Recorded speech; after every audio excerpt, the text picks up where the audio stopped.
We are your home theater and AV questions answered. This is AVRant. Want your home theater or AV question answered by Tom and Rob? Send it to question@avrant.com. Welcome to another edition of AV Rant. My name is Rob H, and I'm here with Lee Overstreet. I'm going to start calling myself something other than pinch hitting. There's a lot of pinching and hitting. Well, at going the on. beginning of the year, one very unexpected, and Lee, thank you so much for filling in for me while I was away Sure. dealing with a family medical emergency, so that was unexpected and wasn't the plan to start off the first full week of 2020 at all, but as a that's result, a difficult way to start a decade. I hope it goes better for you from here on out. things are looking up, so we're going to take it day by day and keep everything positive. And to give a little behind the scenes of what's going on here, this is AV Rant. It's your home theater and AV questions answered. We'll begin by saying that, but we had a huge backlog of questions, and so... A huge backlog. Like, picture the largest semi-truck trailer you can imagine, full of questions. Not exaggerating, 55 pages of question notes for my first full week back. And so, you might have already listened to 2 episodes last week, and I'm saying that last week because even though, and this is the behind-the-scenes part of it, Lee and I are recording this the day after Tom and I recorded 2 back-to-back episodes. That's right. And then just before that, Tom and I did an episode where he just called me up one day and said, hey, let's review the entire decade. That's right. And I went, sure, that's my kind of thing. So no problem. We are cleaning up the backlog of questions. Now, fair enough. We were off for Christmas week. We were off for New Year's week. And then I was away and Lee and Tom did not answer questions on the first full week of 2020. So that is 3 weeks worth of questions, which is 3 shows, which is exactly what we're doing. But this episode that Lee and I are recording, episode number 679, I'll be putting the video out there on like Monday the 20th, and then I don't know when Tom will put up the audio only version, and Tom and I are still expecting to record another brand new episode on the 21st, so it is a deluge of AV Rant to begin 2020. It really is, man. The 20s are just a flood of information. Do not and expect that's the way this we like to it here. continue. If you were like, new episodes of AV Rant like every 3 days. Nope, that's not what's going to continue at all. This is just to make sure we answer questions first in, first out, and to get your question answered, all you have to do is write to us. Please email us at question@avrant.com. There are other ways to contact us, but if you want to make sure that your question gets on the podcast, email it to us at question@avrant.com. That is definitely the best way to get in touch. Now, of course, you can reach us on social media. We're on Facebook, facebook.com/AVRant podcast. We're on YouTube, and you should definitely check out our YouTube videos. That's youtube.com/AVRant. And then you can... But don't try to talk to us on YouTube. No, that's for whatever reason, not going to get any responses. Well, it's just too much negative stuff to filter through with people who aren't even fans of the show. They just want to muck things up. That's community YouTube, though, YouTube. Man. It's hilarious. That's the community. That's what they've fostered. Isn't it lovely over there? But yes, you can, of course, reach us individually. Tom is tom@avrant.com. I am rob@avrant.com. And then we're on Twitter, all of us. Tom is @avrant_Tom. I am @FirstReflect. And folks can reach Lee Overstreet on Twitter as well, right? That's right. I am @Lee Overtweet. So Lee Overstreet is @Lee Overtweet. That's how you remember there you go. It on rhymes. Twitter. It's a pun. And it's just about every episode, I get 1 or 2 new people. Yeah, that's great. Well, and it's kind of cool. I know for a fact people enjoyed your episode with Tom with the 2010s retrospective.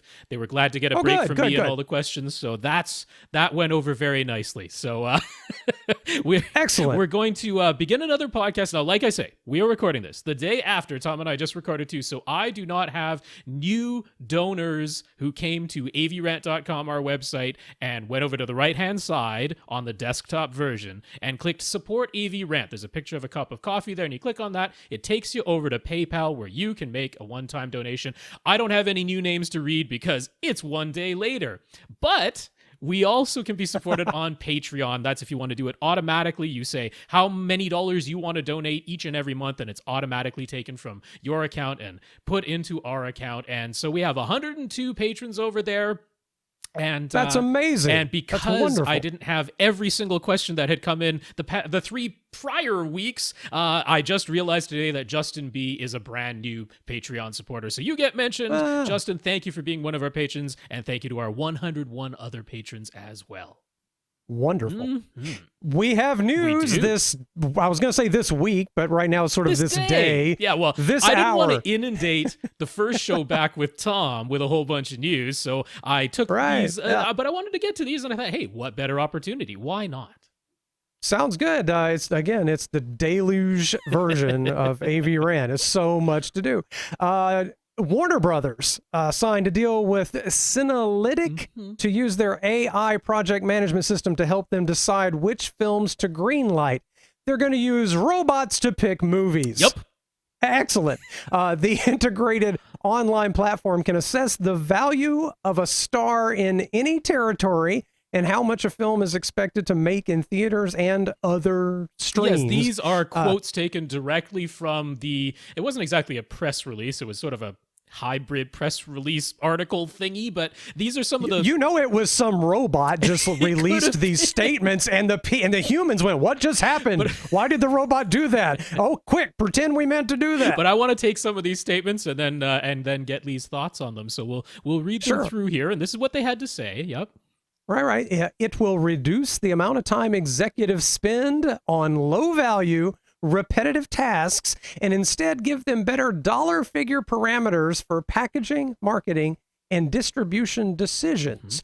So is that a fancy way of saying that it will simply automate the collection of statistics about sales pretty much and attendance? Yeah, instead of having to I don't know exactly how they do their number crunching analysis, but instead of having to look through, okay, these are the stars that we have and the names attached and the director and here's the genre and here's the quadrant of demographics that we think this will and the areas where it will be released and at what time and against what other films. I mean, that's all these numbers, which, a computer should be pretty good at crunching. So they're saying it should simplify that. There's 2 things going on here, and this is they're just trying to fire people. Okay, I mean that's just what you do. Humans are the most expensive thing in any business, just about. And it also fascinates me the implication that executives did anything like this. Well, maybe they were super busy doing They had to tell people to do exactly. it. They had to check if they did. That's right, because when I picture an executive, those folks, they don't know what to do with a spreadsheet. They couldn't collect data if their life depended on it. Know. They just know how to point and go, yes, that. To further the point, the system can calculate in seconds what used to take days to assess by a human when it comes to general film package evaluation or a star's worth. So yes, all they've done here, this sounds fancy, is they've simply automated the data. So they hired some software company to write them a little script of some sort that just shoots a report to the executives that used to be created by human beings. Well, see, that's the thing, because I wanted to highlight this because, of course, there were the reactions when this news came out and the snap reaction of, oh, this is going to mean no more creativity, I mean, as if it isn't bad enough already. All we get are sequels and things that, they think, oh, we've got this star and this script writer and this director, so it's going to equal this amount of money and all that. I'm like, they were already doing that. This is not changing that approach at all. And they were highlighting in the article how they're saying, okay, you know what? For the multi-billion-dollar blockbusters, this is not going to change a thing. Absolutely not. Right. It also is not going to be able to magically predict what will be a surprise. And that there is obviously still room for creativity and there's obviously still room for someone to take a flyer on something. And this, again, is no different than these human-done statistical analysis that they're already using.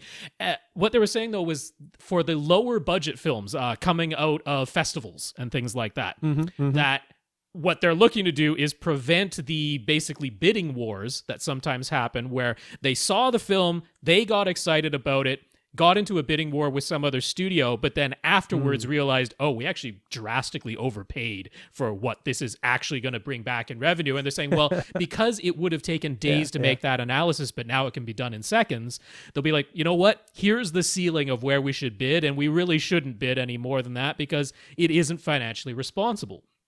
I'm like, I can't really blame them for that. That's No, you can't. They're reasonable. trying to make money. That's the Of whole course. point. I see a good thing and a bad thing. Like, a good thing is sometimes AI can see a trend or a solution Sure. that a human can't. Yep. Just look at the game Go. What was that one play the computer made that everybody freaked out because the computer placed a stone or Right. whatever it is and Go in one spot, and everybody went, "What in the world?" And then the computer won. Well, that happened in, so- in chess too, and I mean before chess was actually before that. solved, because that is now a solved game. There are a finite number of moves in chess, as many Right. as there are, but that game has been fully solved, just as checkers was solved ages ago. But the nice thing is you can't fully solve You Go. can't fully solve Go, but in chess there was a time when it hadn't been solved by computer intelligence yet, and it made a move that chess masters basically never would have done before. So That's right. Same thing happened to Go. And so every now and then that's going to happen if you have I think AI so. making decisions about even creative things. Yep. So that's kind of cool. The downside is, though, that AI tends to reflect the decision making of the people that created the AI. it can only work with the And so- information it's being fed. It can't That's right. create new speculative information, at least not yet. We haven't got to that type of AI yet. It's kind of like the danger of how facial recognition was having trouble with people with dark skin. Boy, that's uncomfortable and weird. And nobody thought to tweak that and test that because Well, the people that made the AI didn't look like the people that weren't being recognized. I think So also this it- language of evaluating a star's worth, I'm sure that actors Yeah. are so happy to hear themselves referred to that way. they should know that that's the thought process Oh, yes, on but to them just since have it the said beginning. so Yeah. plainly, you are going Yeah. to be reduced. You supposed artist will be reduced to a number value. That Right. is Well, I hope they know they are just an image on a screen. Don't imagine that those actors are anything more than that when you're watching that movie. The movie's happening in your head and on a screen. You can't think of them like regular people. Okay. But anyway, it's I interesting, think it's but interesting, I worry. and I just want to put it out there for the people who are like, "Oh, this is going to make movies even more cookie cutter." I don't have that worry with this particular news. I don't think this is what's going to cause that. Right. I think one day it's kind of like how there's going to come a day where some sort of self-driving Tesla makes the decision to spin and roll your car with you in it because that's actually the safest for you and doesn't everybody kill else, anybody else. Right. And it's going to be really confusing, but that's what's coming. All right. All right, moving on beyond AI, because I do want to say to our future AI overlords that I was on your side when it all started. That's right. All right. So we had previously mentioned Samsung's plans to begin converting its LCD production facilities to QD-OLED production. The plan was for mass production of QD-OLED to begin in early 2021, but they are apparently facing delays and setbacks. So even though QD-OLED prototypes were apparently shown behind closed doors at CES, don't expect to buy one for at least a couple of years. Let's refresh everybody's memory. What's the QD stand for? So that is quantum dot. So the whole idea here is that instead of, so in the case of what LG is doing with their OLED displays, they actually have 4 subpixels for every single pixel. Every single one of those subpixels is a white OLED.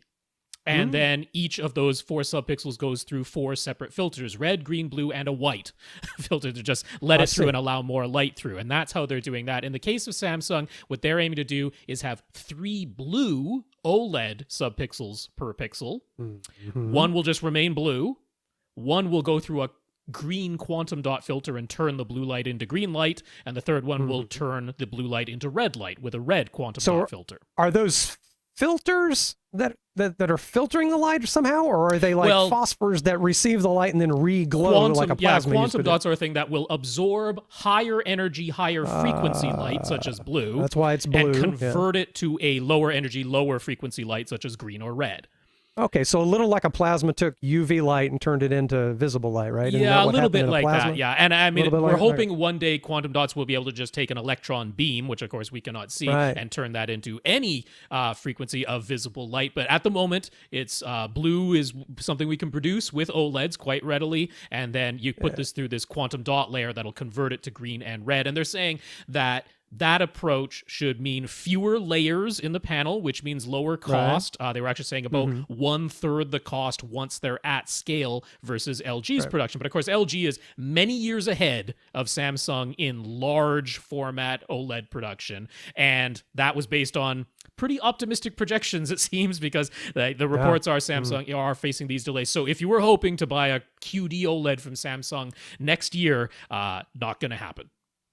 So this, am I crazy or do I remember like late 80s, early 90s talk of something like an SED that was like a... yes, yeah. Yeah, like it was emitting electrons and making, so it was a flat CRT, basically. Yeah, I mean, an SED sense. was basically, you could almost think of it like each pixel was a CRT display. Right. Yeah. And so we're almost getting there after all these decades. Well, if quantum dots ever get to the point where, they can just be activated by an electron Where it's an beam. electron beam.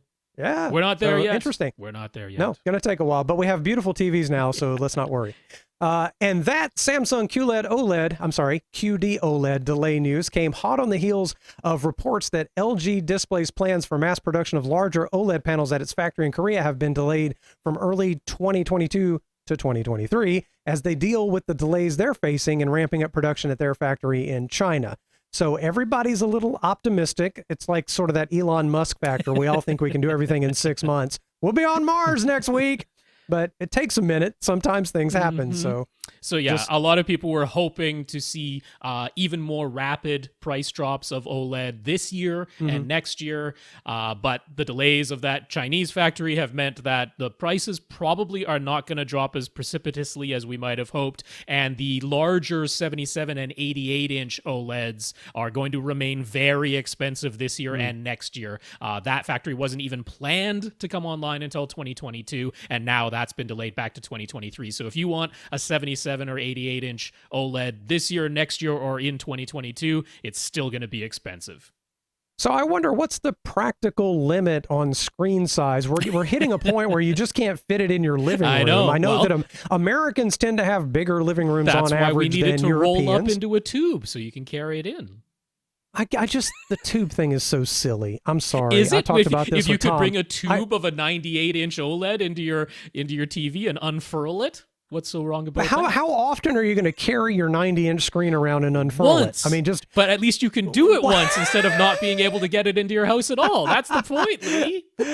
Oh, maybe. But then you're waiting like 6 weeks for your TV to flatten out. It's still curled at the bottom. Stretch it a little bit. Don't pull too hard to pull it down.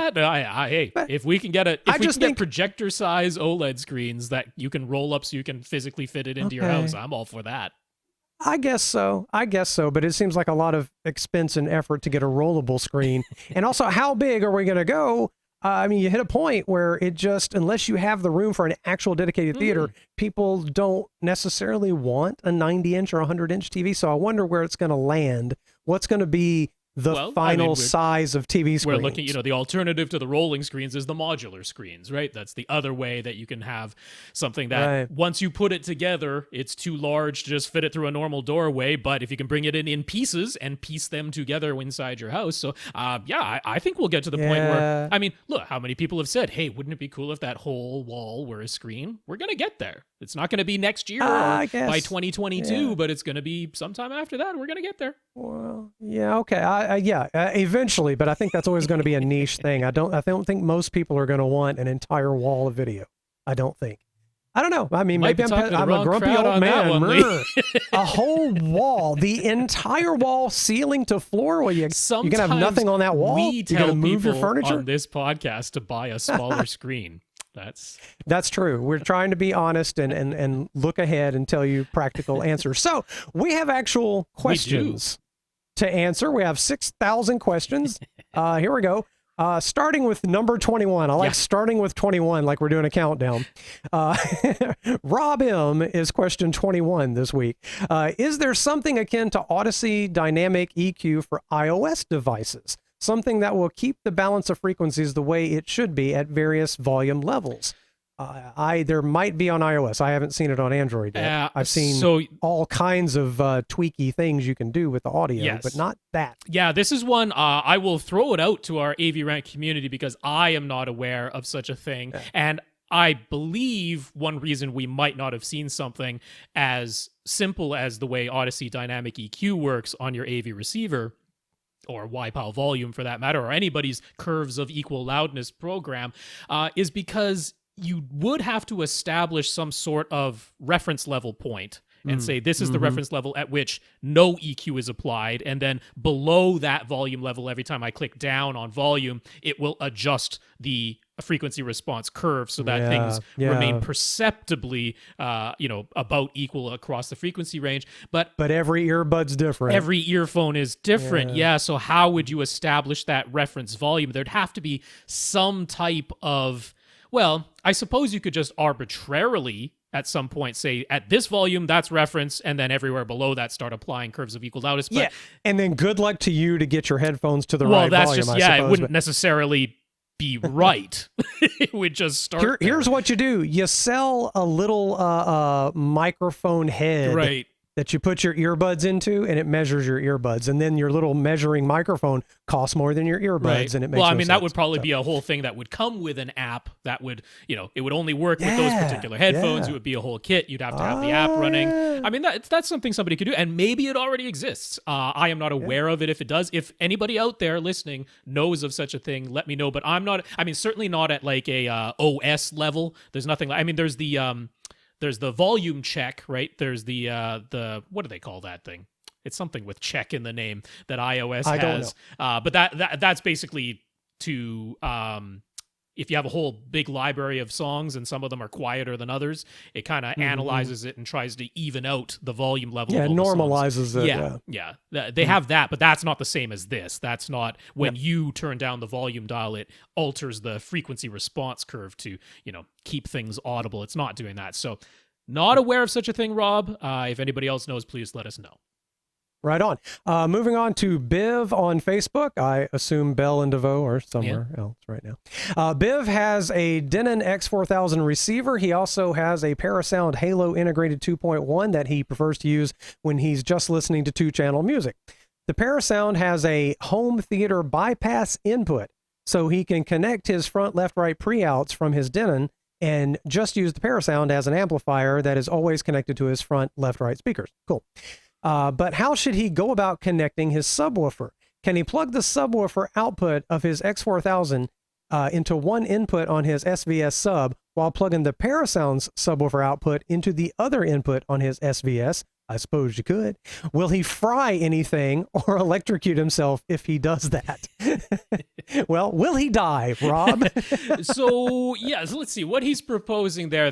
What he's proposing should be all right, because of course you can have two different sources feeding the same subwoofer, for example, just the left and right from not necessarily one AV receiver. You could theoretically have the left from one AV receiver and the right from a second AV receiver, and that would work. These are not speaker-level amplified signals. These are low-level RCA signals, and that shouldn't be a problem. However, in his case, if we look closely at the back of his Parasound Halo Integrated 2.1, it actually has, so first of all, if you can locate that home theater bypass input, and I've zoomed in on YouTube a little bit there to show that where it says the theater bypass. Now that's great because you take the left and right preamp outputs of the Denon, feed it into that home theater bypass, and now that Parasound Halo just acts like a dumb amplifier. It doesn't apply its own volume attenuation to that signal anymore. It's as though you had just plugged it into a normal external amplifier. That's exactly what the home theater bypass is for. But it also has subwoofer inputs on that home theater bypass.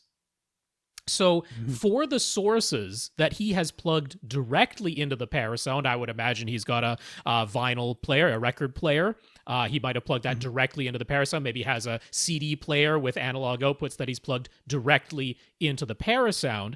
The Parasound will still do its own, and it appears to be analog bass management because the controls for all of it are right there on the back of the Parasound. But it will still do its own bass management of the two the 2-channel stereo sources that are plugged into it. And so the subwoofer output of the Parasound will be feeding your SVS, and its own bass management of your 2-channel sources will be done just in the Parasound. Your Denon hasn't done a thing.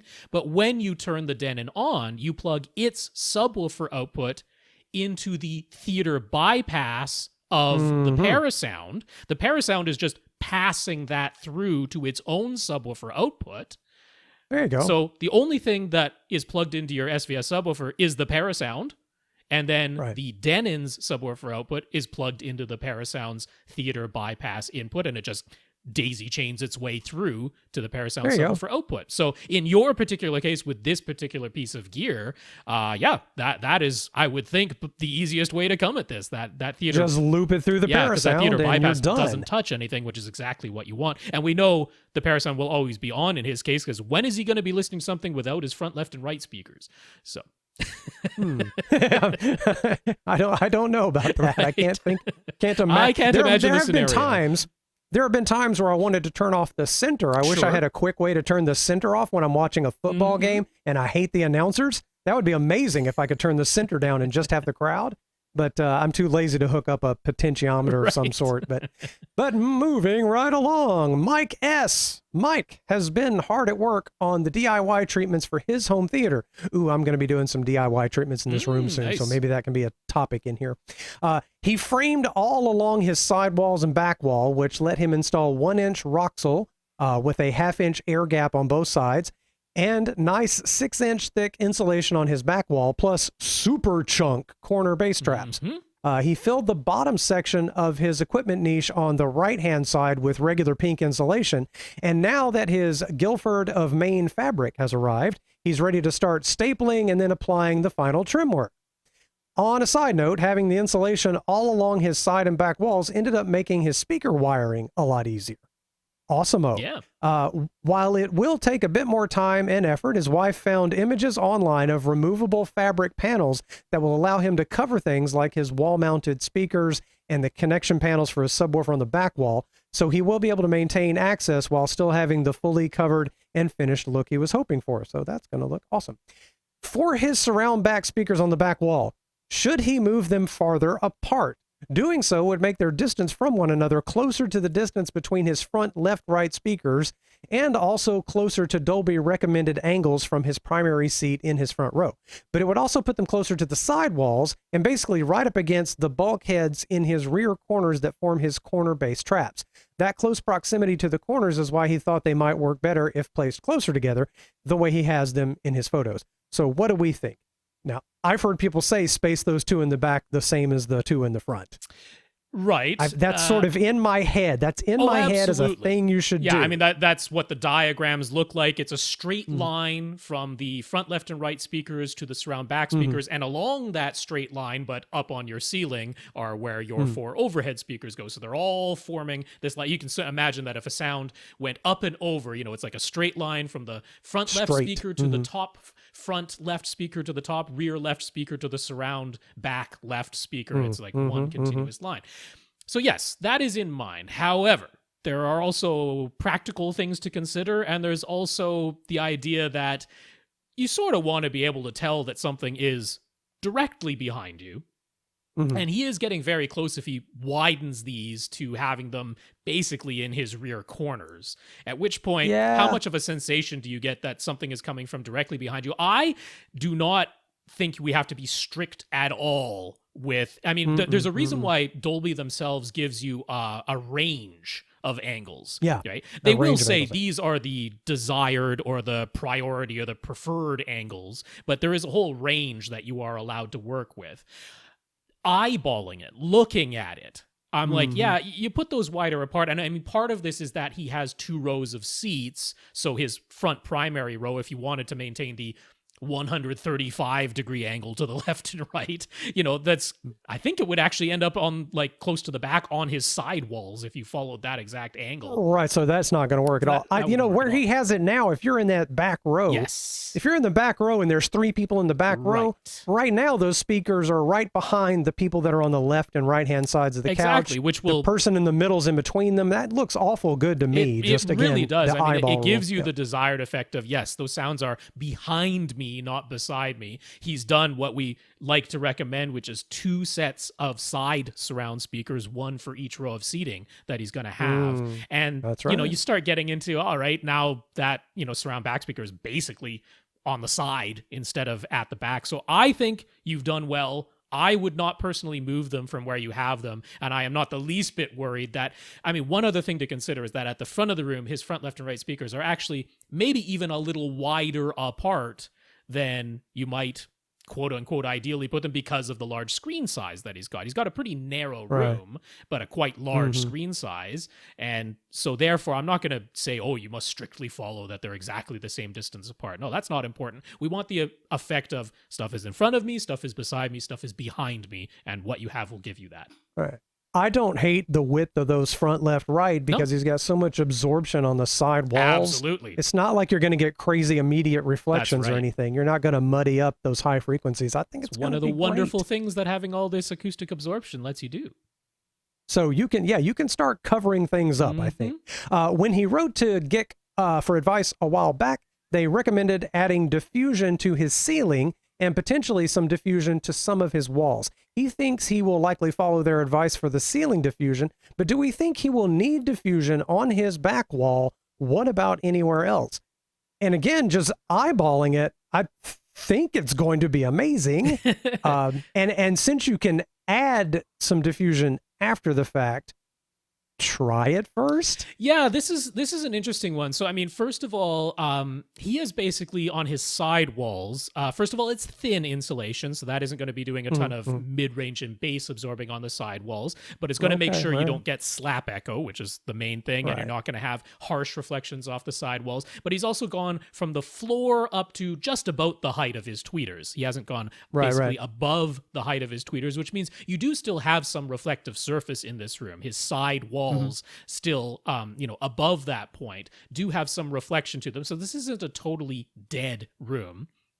Right. Having the diffusion on the ceiling, I am entirely in favor of.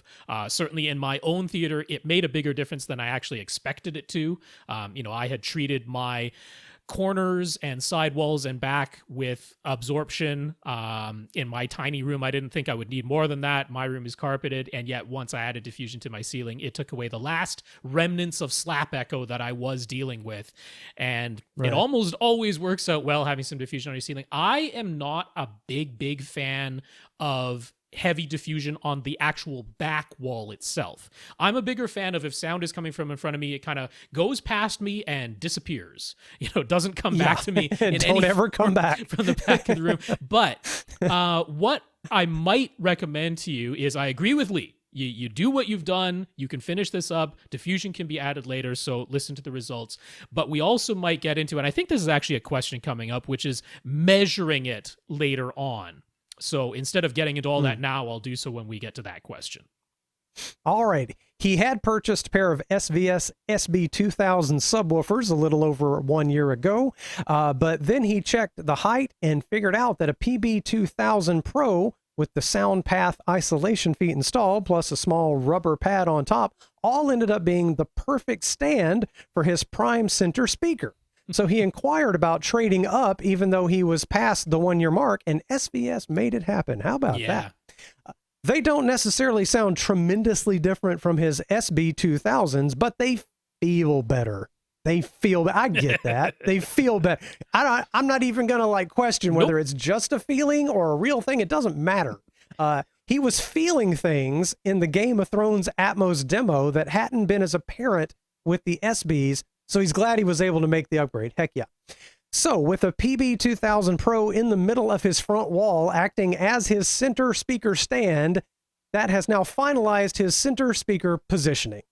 He had initially made some very short speaker wires for his front, left, right, prime, pinnacle towers. So the fronts of the towers are a little behind the front of the center speaker now. Should he move his towers farther forward to match? Would it also be beneficial to give his towers a little more distance behind them from his super chunk bass traps?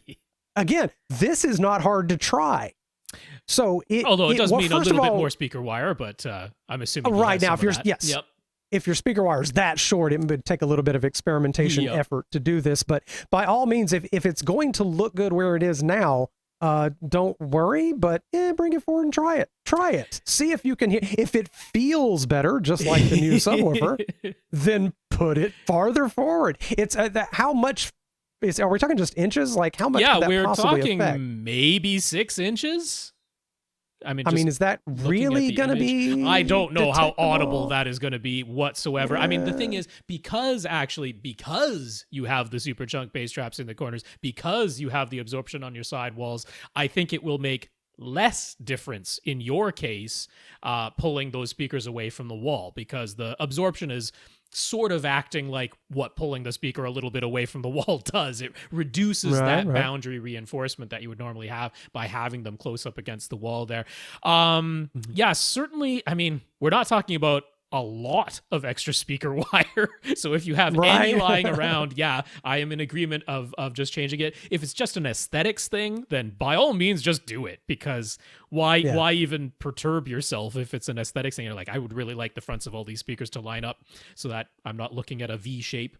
I go for it. Because I don't think, I honestly don't think this is going to make an audible difference one way or the other. So I would kind of base this just on aesthetics. But it might make a feeling difference. It might. So whatever feels better to you in any way. And this is one of those things, this is your judgment call.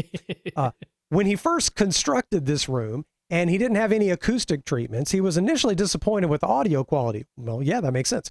Now he is happy with the way the room sounds, but we also talked about taking measurements. So he bought a UMIK. Is that UMIK? I just call it UMIK because it's a microphone. There you go. UMIK 1.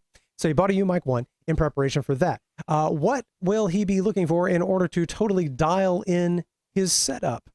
And I believe we have a YouTube video for him. Yeah, so I mean, this is from a fellow's YouTube account, the fellow himself. I'm not the largest fan of the way he has conducted himself in the past. However, he is not the actual guy in the video. It was just someone who was at his company at the time. And the information in this video, and particularly the graph results that they're showing, which will be not exactly the same because it's not the same program as Room EQ Wizard, but you'll be looking at similar things, including waterfall graphs and decay time charts and frequency response graphs, of course. They go through there to demonstrate, going back to his question about diffusion, why you might or might not want to add diffusion, what it is you're actually attempting to accomplish by adding that diffusion. And that is largely in the decay times. So you're going to be seeing that in your waterfall graphs and in your decay time charts.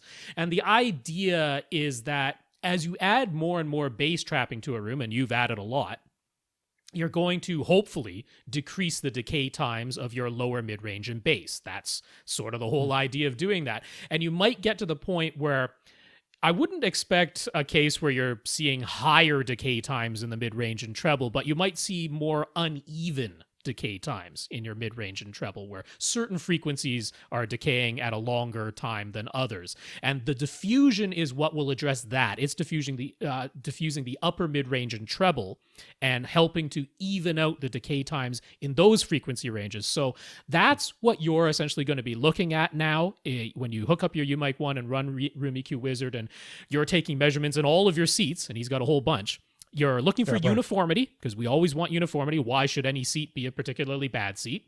Or if there is one, now you're going to know which one it is. Some people don't matter.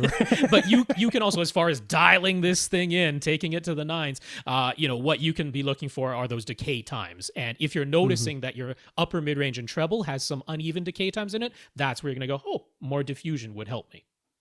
Right. All right, moving right along. Clicking, losing my place. By the way, if anyone hears any weird clunking or banging noises, there's a big crane in the neighborhood. We had a bad storm here recently, and unfortunately, a neighbor got a giant tree in their house. Oh, dear.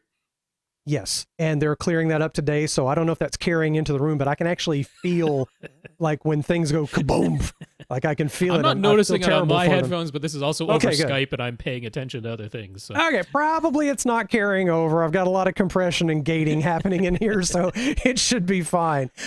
Michael I, via Twitter, and Dan H. Audioholics recently posted a YouTube video titled, "Do Expensive AV Receivers Sound Better Than Cheap Ones?" Gene says right up front that, in short, yes, expensive receivers sound better. He goes on to explain that at lower price points, the focus is on features, not audio quality, and the place where they skimp is the power supply. They also have more channels built in than in decades past, so there's more heat, but with the same heat sink area. And they've had to lower the current drawn by each amp channel in order to meet safety ratings. He goes into measurements to show how something like the Marantz SR8012 can deliver much more power and genuinely drive 4-ohm speakers versus the least expensive Marantz model. If you're driving speakers full range, 4 ohms, there's a significant difference, is a quote That's right. from that.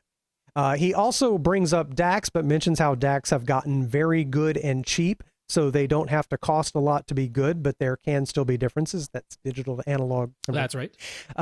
Then he says that many preamp outputs on AV receivers will clip at a voltage level that's lower than what's needed to drive some external amps to full power. So he says to look at all the measurements and base any purchase decision on that. For Michael's part, he recently upgraded from a Denon X1200W to an X3500H. Michael says unequivocally that it sounds so much better, especially the high frequencies, which are now much more detailed and delineated, but also that his bass sounds more refined. It's wearing a tuxedo now and holding a martini glass. So is that just the difference in quality by going up in price that Gene was talking about? Or was it solely because of the better version of Audyssey XT versus XT32? It could be both at the same time. Why not both, as the meme says? It could be both. I mean, interestingly, that isn't even the sort of price differential that Gene was really referring to. And I wanted to add a little bit of clarity, my own clarity that I would have liked to have seen in that video that Gene posted, which is, I mean, he just used words, expensive, cheap, without defining in dollars what that really means. And that can be a floating scale for people, because there are people for whom anything under $5,000 is cheap to them, because they're only looking That's true. You have to know the reviewer very much and their history of what they've owned and so forth. Yeah, so and also he didn't make any mention of just because something does have a high price tag automatically means that it is better. That's not always the case. That's not true at all. Prices can be very arbitrary. You can stick a high price tag on a piece of garbage, and if somebody's willing to buy it, well, then I guess that's what it's worth. Right. But those things aside, I mean, largely, yes, I do agree. I think the caveats of if you're driving 4-ohm speakers, if you're powering them full range, and of course, Gene's going to say that because that's what he does in his system. So he's putting a lot of the AV receivers that he's reviewing through a pretty strenuous torture test.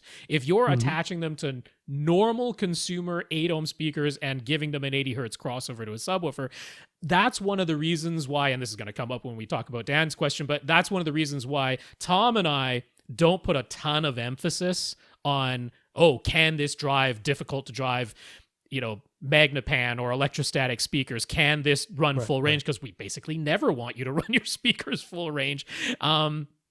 So unlike what I do. Right. So it's, those type of thing, but he's not wrong. I'm just saying, I think there are caveats, which he does mention, but doesn't necessarily stress.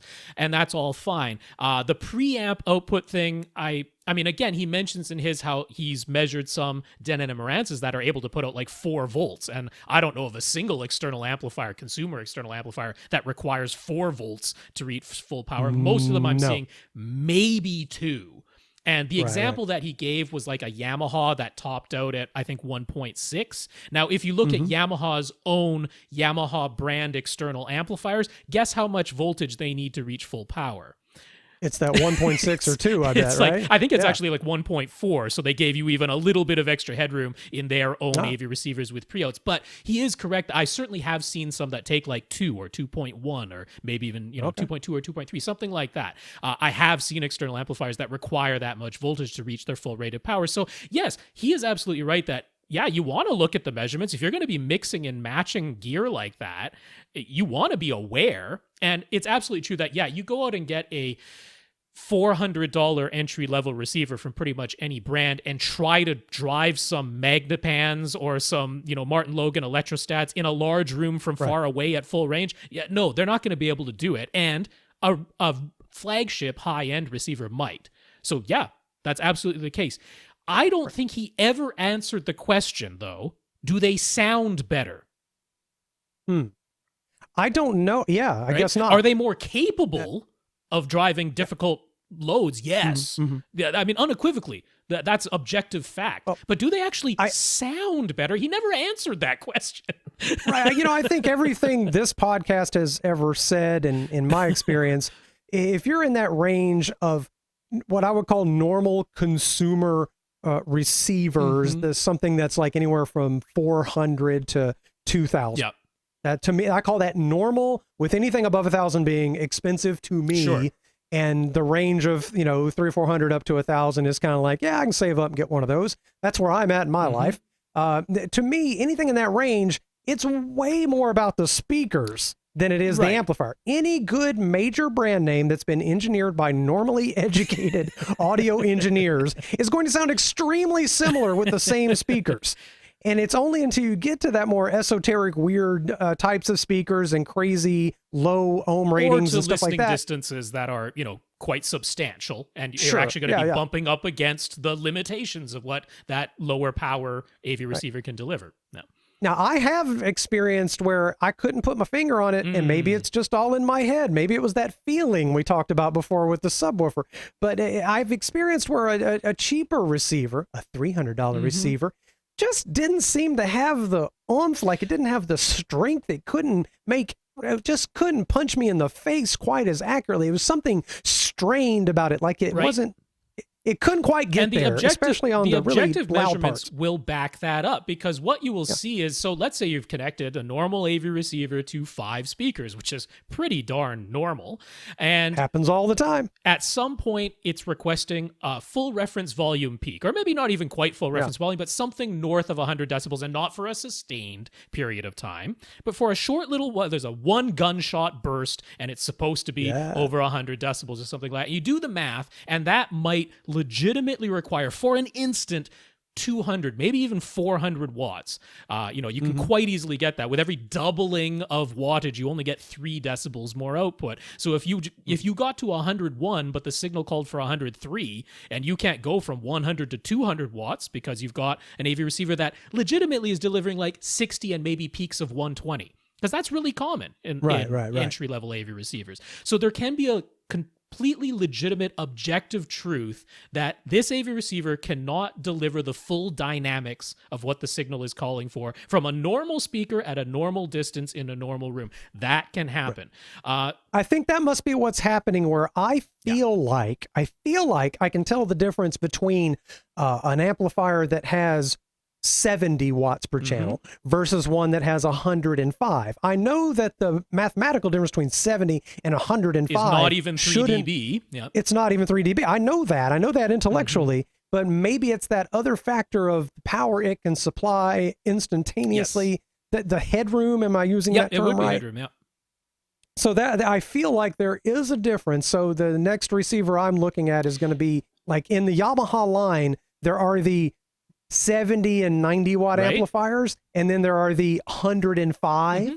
There's like a 105 level, and if you get to that, I bet you it's that kind of strength of sound I'm looking for. And there are limiters placed on there because they don't want to melt the transistors in the output stages of their amplifiers. That's not a desirable thing to do. There is protection placed on pretty much any major brand AV receiver these days, and you might notice that where mathematically you should be getting a doubling of power, it doesn't. It only gives you a small amount more because of that protection. And Gene mentions that as well, how there are these protection circuits in there. He calls them nanny circuits, but I'm like, no, I think they're a good thing. I'd rather have a nanny on my circuit than actually break my AV receiver. So, so these things. But the receiver, if it costs more, it has stronger parts that can handle them. It's got a larger power supply. It has larger capacitor banks. It has greater heat sink dissipation on the inside. All of these things are true. So yes, what Michael is talking about, could that that difference that he heard be a real thing? First of all, I do think XT32 made a difference. It has way more filters, even than XT.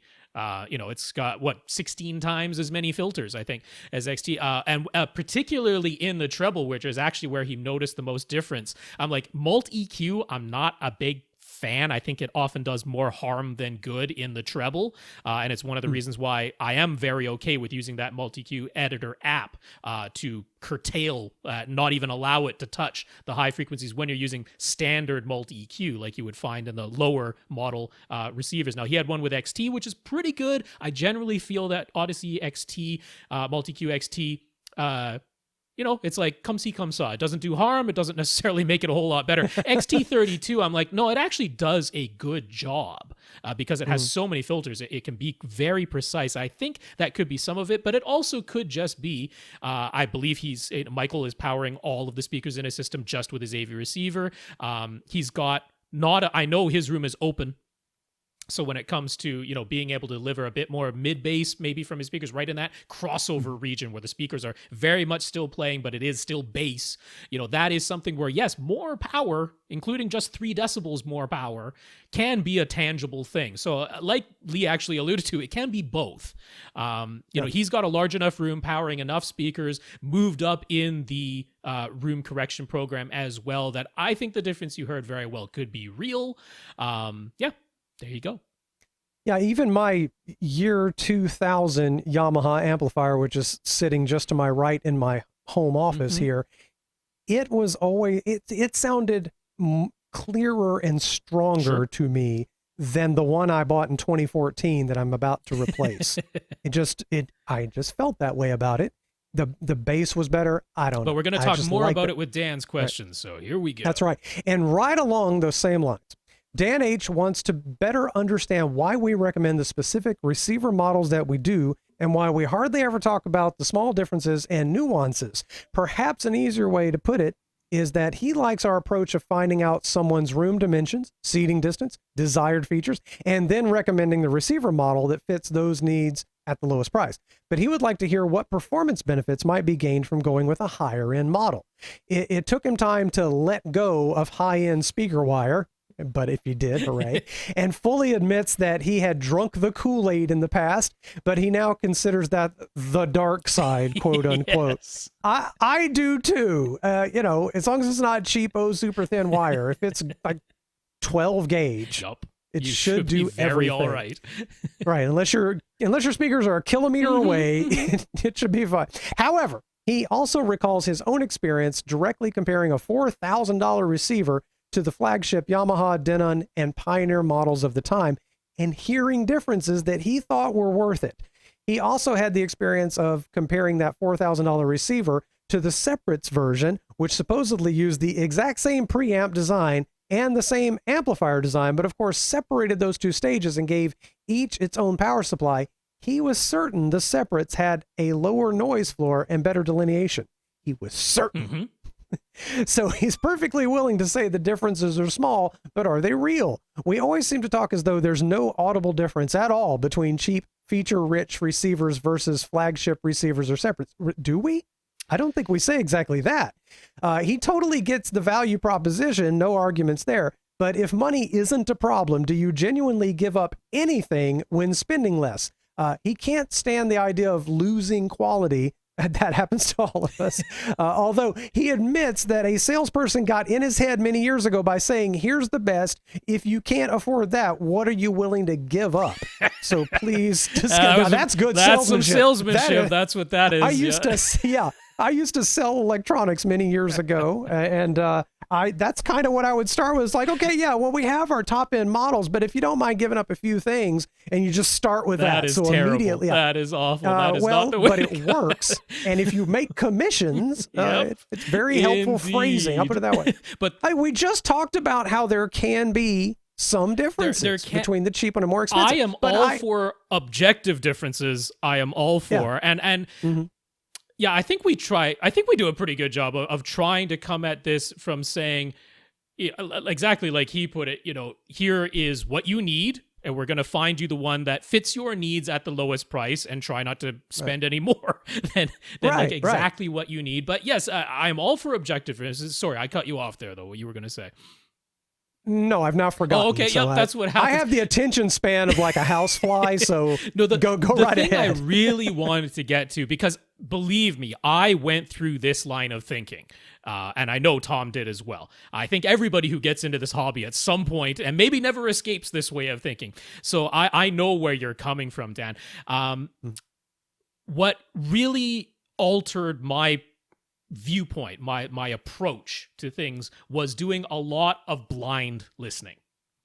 A lot of blind listening. And it is So there is this, I wouldn't even call ego. I would actually put it more towards fear, where if you're frequenting the forums and you see the way people talk there, and even Reddit these days, and the way some people talk there, and that, there's this sort of, you can't hear that, or what do you do? Oh, this other part of it is that must be the reason why you didn't hear the difference, right? There's that type of attitude that's out there, and there's this sort of, if you're a little bit uncertain within yourself, if you question things even whatsoever, you're kind of like, well, I should be able to hear that. I should know, right? Everybody's talking as though that's the way it is. Once I started really doing a lot of blind listening, I'm like, oh man, the differences that I was espousing, I'm like, they're not there. A lot of them aren't there. It's amazing and this isn't I'm going in intending to believe this different, like, you can't help it. It is literally, you can't help it. And if we did an fMRI scan of your brain waves, your brain is legitimately responding different to two things that objectively are the same. It's amazing what your brain can do. I analogize this a whole lot to matters of literal taste. Sure. Like, I'm a coffee fan. I like wine. And honest to goodness, I approach this exactly the same way. Better is better. Yep. But it isn't always what you think is making things better. Right. Yes. There is no doubt that there's a step up from the cheapest wine and from the cheapest coffee. You come to my house, I'll make you a good cup of coffee in a press pot. It is legit better, but does it matter to you? And once we get to really expensive versions of anything, whether it's my coffee or your AV receiver, it starts becoming not as clear. One of those things, if you put it in the other label, might your mind convince you that it really was the other thing that I've actually talked, we're friends with folks that own a wine shop here, and a friend of ours works there. And I said, they're hesitant to have a blind tasting. They have wine tastings all the time, but they're hesitant to have the blind one because I think they're afraid it might prove the point that sometimes those $12 bottles are pretty darn good sometimes, and some of those $100 bottles are terrible. But of course, this is exactly, I think, what Dan is referring to, because we talk about this blind listening, how we don't hear a lot of differences that we believe we hear or that we expect to hear. And he's like, you're talking as though there aren't differences.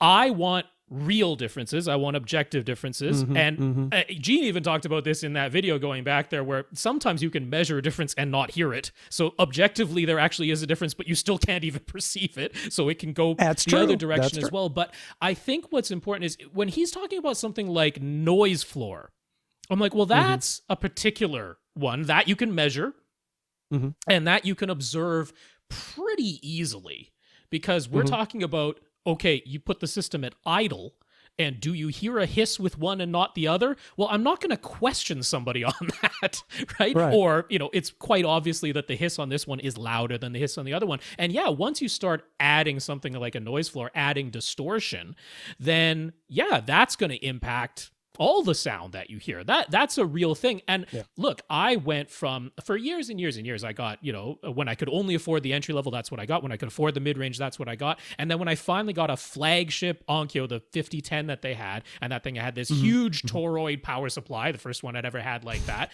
And it was a massive chassis with these huge heat sinks, and the amplifiers. It's like 80 pounds. And there was no question. I could measure it. I could hear it. There was no question, because I hooked it up to all my speakers.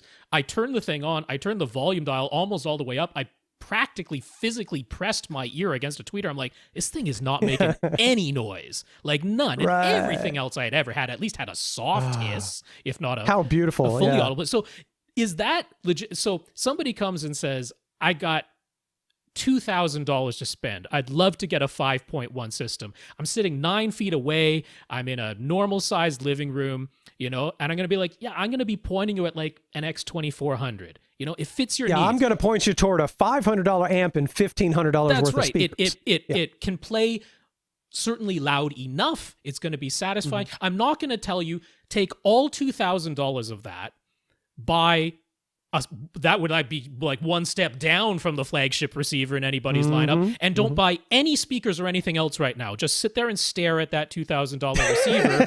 Yeah. Like, no, I'm not. And that's not what Dan is saying, right? He says he understands the value proposition. And yeah, the differences can be small. So could you objectively get something like a little bit lower noise floor, a little bit less distortion, a little bit more headroom, including maybe it's only 2 dB more, but maybe that's the thing that gets you from 104 to 105. Yep. Those things are real, Dan. You're not wrong. We don't bring it up because that isn't where we see the value. I'm not worried about if somebody is looking for a bang for buck. I don't consider that bang for buck, right? I would rather have them put more money into their subwoofer most of the time than 1 dB more output at the very highest end of their speak. You know what I mean? If you have come to notice a problem in your system, you're never going to not hear it again. And we've talked about situations where you legitimately need an external amplifier because you are far enough away that you need that. And we've brought that up when the situation arises. But I can imagine if you just one day noticed there was hiss coming out of your speakers with nothing playing, and it just stuck in your craw, as they say, then you're gonna want to spend the money on something that is dead silent, and it'll make you happy. But yeah, the recommendations here are not trying to say there's nothing better about a more expensive one. Although when you get to some really crazy prices, I do start thinking. And I mean, the other part is, for a lot of people, I never want anyone to do the thing that was done to me, which is to make me feel like I'm interested in this stuff, but I don't have a ton of money to spend on it. And what I'm getting is a waste because it isn't the best. Oh, no, don't. Yeah, right? People are weird about, I bought this, so it's the best. Why don't you like it? Yes. You should like that. What's wrong with you? So I also understand Dan's side of it of, we don't want to just say there's no differences to be had, but I think Dan would agree it's a case of diminishing returns. And something I have said in the past, but not frequently, is, to me, there's this, you keep spending a bit more and a bit more and a bit more, and you get better and better and better.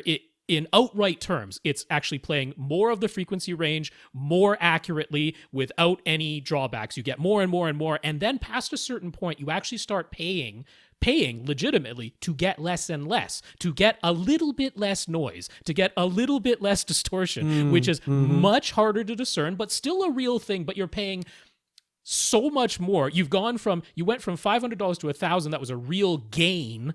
You went from 1,000 to 2,000. Maybe it's a small gain. You go from like 2,000 to like 10,000, and there's a teeny tiny little gain.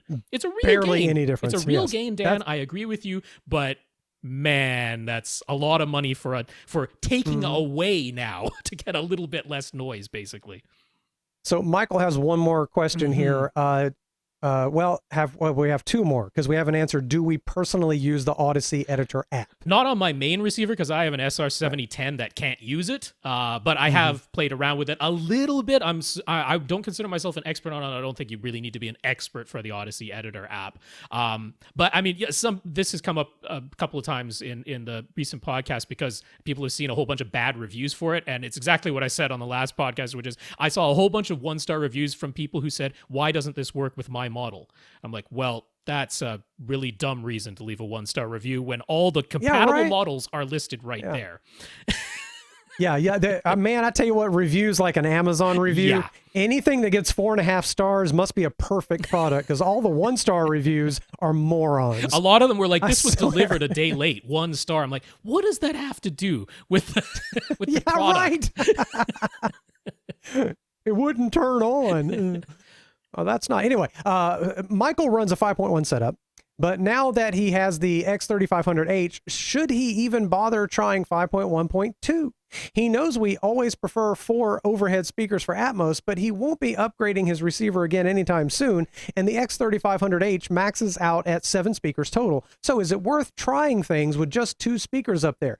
That depends on how much effort you want to put into trying something. And do you already have 2 speakers on hand? Because I'm going to tell you, don't go buying particularly expensive speakers just for this. If you've got a spare pair of speakers lying around, or you can borrow a pair from somebody, have a fun weekend, try it out, absolutely. I'm going to include try them as surround backs, because you might discover that you just like 7.1, which, by the way, is still an Atmos configuration. Atmos will still light up on the front of your AV receiver as long as you have 7 speakers, whether they're surround backs or somewhere overhead. Oh, okay. All right. But so I don't think it's worth nothing. I'm not going to tell you, no matter what, under no circumstances don't should try you it. Try it. But I'm not going to tell you to go buying speakers specifically for it yet. Please try it with some free method first. Yeah, I mean, I agree wholeheartedly. There's nothing wrong with trying it, but by trying, we don't mean install in-ceiling speakers and then see what it sounds like. No. Yeah. Try means just, playing around, try. Yeah. You're not missing out on a ton of theater experience. You get some ladders and some old bookshelf speakers out of the garage that you haven't used in a while, and you throw some speaker wire up there and see what happens. See what you think. Get a couple of tall friends just to hold. Very tall friends. I have tall friends that can almost reach that high. Ceiling, I've always been like a little elf in a forest. All my friends are like really like 6'3", and so try things, but don't lose your mind. Bastian in Germany. Bastian's friend owns a 2-channel hi-fi store. If you want surround sound, GTFO. That is coming up. And he is moving to a larger store location. He only sells 2-channel equipment and speakers, no surround sound, and no subwoofers. Don't even ask. Don't try to change that. No subs. That's just the way it is. Okay. If Tom were here, it wouldn't stop him, but I'm willing to accept it. These are the terms. I mean, you can do whatever you want in a capitalist country. Causing himself problems, but that's okay. Here we go. You're the one that got the business license. Right. Sell whatever you want to. I sell 2 flavors of ice cream, chocolate and vanilla. Get over it.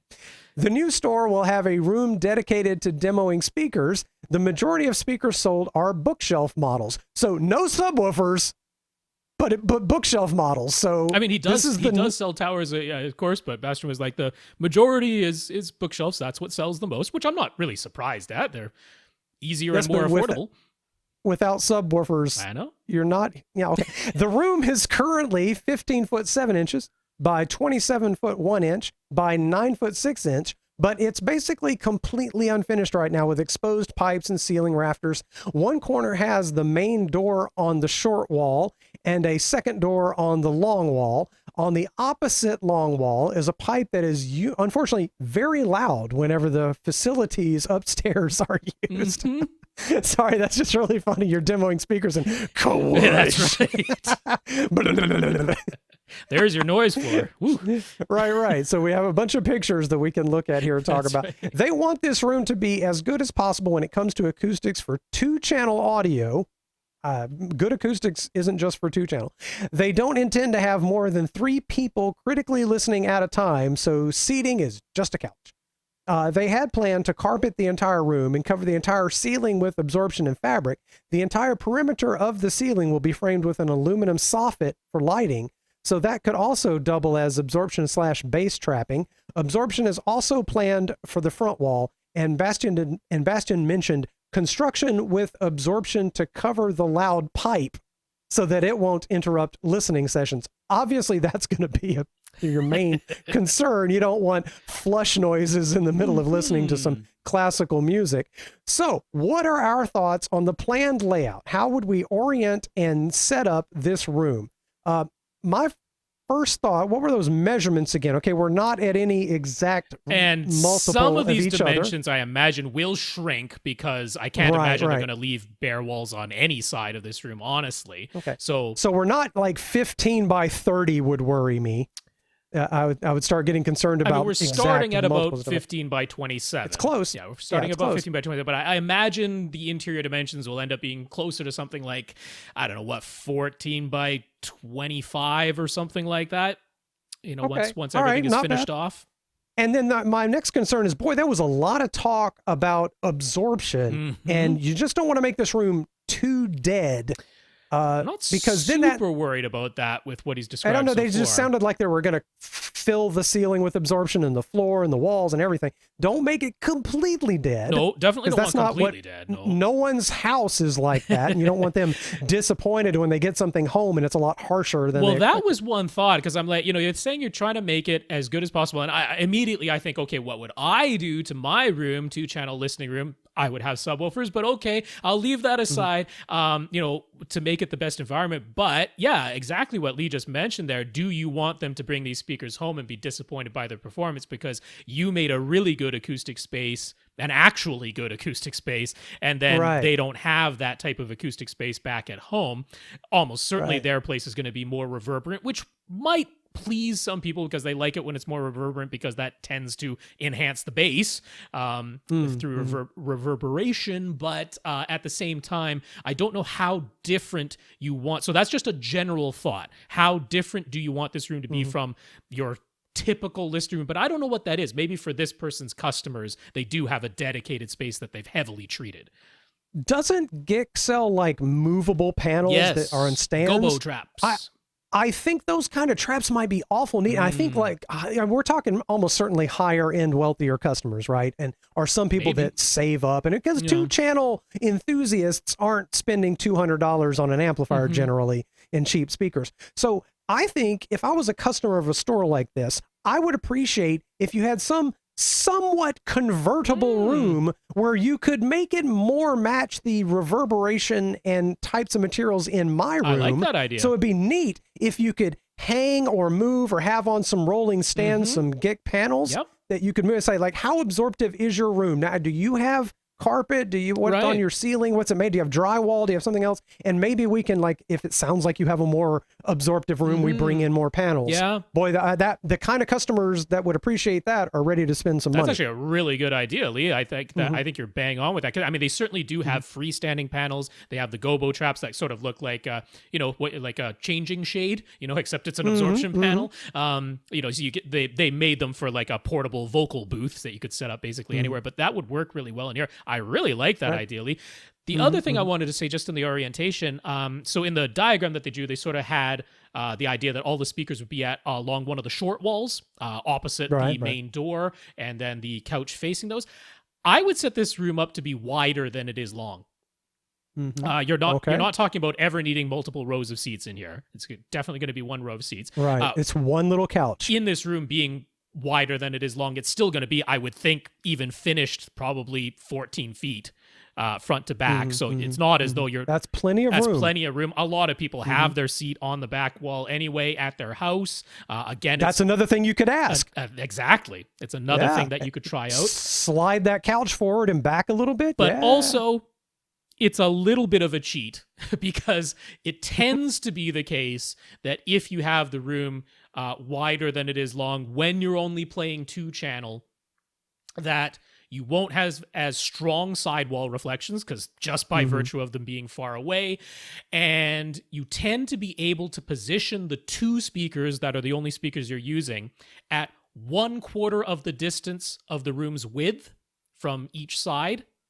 Okay. If the room is narrow, they're going to be quite close together if you do that.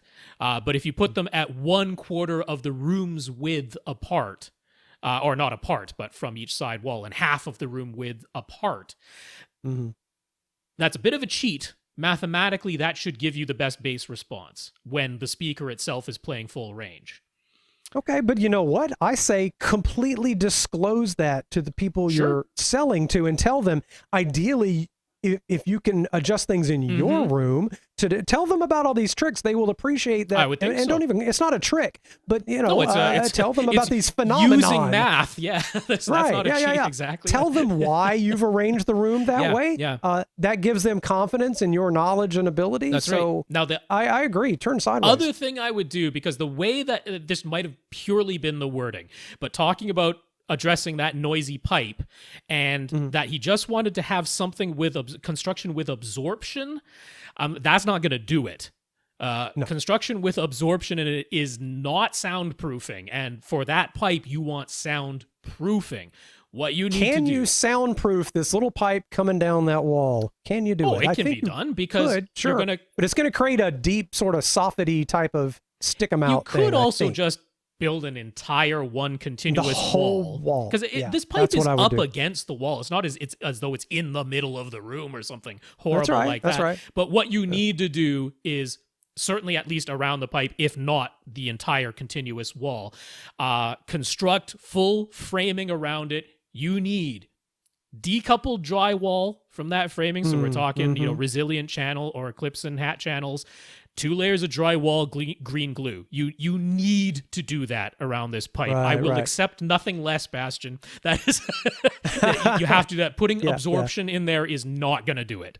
Right, because if you're listening to, if someone's listening to their favorite music on speakers they might be buying from you, and you're about to hit that critical spine-tingling moment, and whoosh comes down the pipe. Yeah.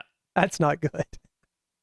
Spend the money to soundproof that wall. For I agree sure. And he mentioned everywhere else is fine. It's that one pipe. I'm like, then that one pipe, put some dollars there, take care of it properly. Yeah. Okay. All right. Let's see. Now I got to come back and find where I was, because I looked back up at the pictures and there's lots of scrolling going on here. Is it a good idea to cover the entire ceiling with absorption? Would it be enough to cover only half?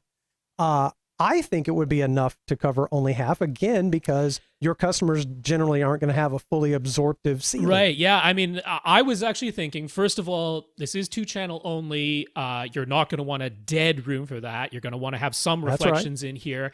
I would still myself end up with a room where about 30% of the surfaces are covered with absorptive material. And certainly you could work out the math on that, fully carpeted floor, fully covered ceiling. I don't know the exact percentage that you would end up covering, but I think you're just with that starting to get close. I prefer Lee's idea of the rolling adaptable panels. amount of absorption. I think that's really good, and try to match what your customers are doing. I think some treatment on the ceiling makes sense. This is a rough looking ceiling. I'm sure you're going to want to finish it in some way. You could even just go with a drop installation ceiling in here, with acoustic ceiling tiles. And I'm not talking like, soundproofing ceiling tiles. I'm talking regular office style acoustic ceiling tiles that add a little bit of absorption. You still have full access to everything that's above that drop ceiling, but it gives you a nicer looking finish and a bit of acoustic property. That's true, but the drop ceiling look is one of offices. It is, and you're trying to sell. But you're trying to sell, and the atmosphere of that is not good. That, to me, it feels kind of. You can get the type they use in a theater, and maybe, he's not going for theater people, is he? No, he's not at all. But so I think you want to maintain a certain look. You need something, a slightly high-end look is, in my opinion, is what people are going to, you got to make them feel good. You know what your customer is. I think a mixture of absorption and diffusion on the ceiling also makes sense. That you don't necessarily want just absorption up there, and probably, I don't think I would do the whole thing. I think that's a little excessive. I wouldn't. To do the whole thing. Now, the next question is about absorption elsewhere, sidewalls, back wall. We've addressed that. We've addressed that. Convertible is the best idea. Convertible sounds fun. Is the room too large for bookshelf speakers to deliver good bass? Nope. Well, that's a loaded question to me, because I don't think any bookshelf speaker delivers great bass, but can it deliver good bass? If we're talking about the finished dimensions being about 14 by 25 by 9, you're fine. That's not so large that it's going to be a problem for that. And most people's rooms probably aren't going to be enclosed. It's got doors. This can be an enclosed room. So you can. Yeah. You can pressurize. So, and part of this question is, would making the room dimensions smaller actually help with that? And don't forget, we just suggested you make the room a little smaller by soundproofing the wall. That's right. with the special facilities pipe. I think, if you were going to do anything, if you're like, well, I'm going to be finishing these side walls anyway, is there some sort of ideal dimensions I could choose? I would go back to that idea of, if this room is wider than it is long, and you're going for the speakers are going to be put at 1/4 of the room's width, if you already have in mind, well, I know I want them to be X distance apart from each other, that's the setup that I want to go for, well, then you can just use that as your calculation. You say, okay, X, the distance between the two speakers. Make the room the right size. That now equals 1/2 of the room's width, so now I know what my room's width should be, and you can fill in the side walls as necessary to give you that dimension. That's what I would do there. But I think you hit a point where you might want to have room on the sides to have something sitting there. Something. Possibly, You know what I mean? Like, you may need to leave some product or something in the side while you're demoing stuff. So you but I don't mean, a make the room lot too of people small. in 2-channel, they want to go for that equilateral triangle thing. Yeah. So if they're 10 feet apart and you're 10 feet from each speaker, which is going to be pretty Mm-hmm. standard and would fit in this room, then we're talking about this room being, 20 feet wide overall. So that would be smaller than the current dimensions. So who knows? Maybe you actually construct yourself a closet where you can keep those portable absorption panels, right? Right. Yeah. Because how cool is that? You pull out absorption panel. What's your room That's like? right. Do you have this? So Do you have that? Do you have big That curtains? might work out really well. You end up with the room is 20 feet wide, but it's 27 to begin with. You could have a closet, which remains unfinished behind the closet wall, but you store your portable absorption panels or maybe some spare speakers in there, and that gives you that space too. Keep in touch with us. I'd love to see that room evolve and find out what you do. As the only person who doesn't have a subwoofer on this podcast, I'll be fascinated. I'm not avoiding a subwoofer for the same reasons these folks are. Right. It's budgetary right now, but still, I would like to see how this goes. Okay, Travis D. Travis has his Windows 10 home theater PC connected to his Denon X2000. He alters the volume level on his computer because there are wildly different volume levels depending on what he's doing. For basic sounds on the desktop, he has the Windows volume set at 70. But for movies or music, they're quieter, so he boosts Windows up to 90. Then for YouTube, it's crazy loud, so he lowers Windows to 30. But he is also using the volume dial on his Denon, and he has Audyssey Dynamic EQ active. He knows Dynamic EQ will only adjust things based on where the Denon's volume dial is set. So if he is also changing the volume in Windows, is that messing up things for Dynamic EQ? Should he change the way he controls volume in his setup? Maybe so. My first thought in Windows is that you should be able to adjust different apps, actually. Like can't you turn the browser volume down such that YouTube is quieter? Golly, I should know how to do that, but I don't. You're almost you certainly can. Right, but I've never really even bothered doing that. I don't. Right. So if you're having trouble, like that's really interesting that his desktop sounds and his YouTube sounds are such different volumes, but you can change the volume of the browser versus the system sounds. There's a system volume adjustment and a browser. There should be. Yeah. Well, I mean, the so way I look for that, because I would leave Windows all the way up and then turn the various things down, and I would adjust volume on my amp when I need to. I mean, what we're coming at is another way to look at this. Let's forget about the Windows computer for a moment. We have this in almost every AV receiver where they have that individual input adjust. So let's say your cable box is always quieter than your CD player, and both of those are always louder than your Blu-ray player, something like that. It has that individual input adjust on your AV receiver so that it's basically a trim level for the source. And then once all your sources are at a more or less equal level, well, now you can use the same volume level on the master volume dial of your AV receiver and apply dynamic EQ, and all that works. He's sort of manually doing that because he has one physical source, his PC, but he's playing different sources from within that one physical source, and each of those software sources is coming out at a different volume level. So he is manually adjusting you could think of it as adjusting the trim of his software sources. So what you're doing is not wrong at all, Travis. I feel like it is. Well, I mean, I would turn Windows all the way up myself to maximize the volume range available from Windows. And then part of what he's hearing, I guarantee you, is that he doesn't want his desktop sounds to be because they're not meant to be so loud. Right. So that just sounds stupid. Well, yeah, blaring exactly. Through the system. You're in the middle of a First of movie all, and a little alert pops like a bing. Right. So first of all, turn system sounds off. Are you just dying for system sound? I've been turning system sounds off. Well, I mean, I think he was years. just meaning, general day-to-day work, in whatever general, right? sound is Turn happening. system sounds off. The second thing you're experiencing is that people on YouTube don't know anything about sound. Yeah. And most YouTube videos sound like doo-doo. They're just really too loud or really too quiet. From video to video, the volume can vary wildly. But of course, if you're watching YouTube with ads, the ads are all pegged crazy loud, and I'm certain that's what he's talking about. So I would say, for me, I'd say turn your system sounds off, turn Windows overall volume all the way up, and then turn the browser's volume down. You can even turn YouTube down within the browser. There's a volume just for There YouTube, and it should probably is. remember it from video to video. There is in the YouTube viewer. Oh, in the there's viewer. a little Yeah, volume. it's yeah. on volume, So just turn that down. Like if it's Mhm. consistently louder than anything else in the browser, feel free to turn that down. What I was getting at is that the like overarching notion of what he's doing is not incorrect. He's Right. doing what you're suggesting, just in a different way. You're suggesting a way where you wouldn't have to manually fiddle with it all the time. Right. I wouldn't want to fiddle with it in Windows. Yeah, but you're still talking about the individual software sources are coming out at different volume levels. You're just saying. I find that surprising that they're so different. Well, like that's I don't true. experience that. It is true, but so different that you have to go lowering Windows to 30. I know. For YouTube, I don't do that, and I listen to a lot of things. Maybe most maybe things one are day you close. set your YouTube volume somewhere lower and you've never put it back up. Maybe that's what happened. No, Nope. I'm gonna double check. I'm gonna double check now that you said that because But yeah, no, it's at 100%. yeah, It's, both of us are correct. Lee is Right. suggesting a way where what you can do is not have to fiddle with it so much.